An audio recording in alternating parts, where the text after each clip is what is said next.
Hai, Assalamualaikum. Saya Miza dari Optometrist Ezrin Optical.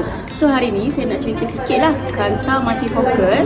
Untuk apa? So multifocal lens dia hanya untuk jauh dan dekat. So kita pakai spek ni kan. Contoh ada 3 bahagian lah untuk jauh, sederhana dan juga dekat.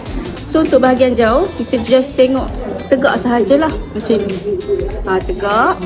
And then untuk bahagian intermediate iaitu bahagian sederhana, kita just gerakkan mata sikit untuk tengok bahagian sederhana seperti laptop ataupun dashboard kereta ke.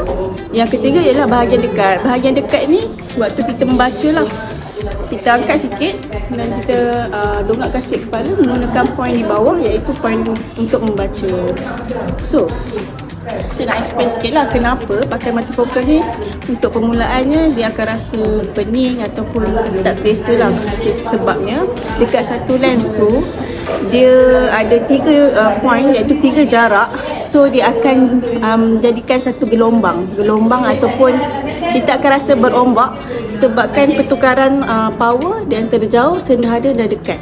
So awal-awal itu normal untuk merasakan seperti gelombang ataupun rasa, contohlah kita nak turun tangga kan, kita tak dapat nak agak jarak tu, itu adalah normal.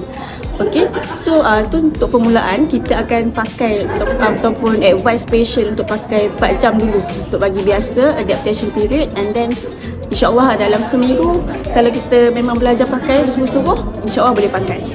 Alright, itu sahaja. Bye bye.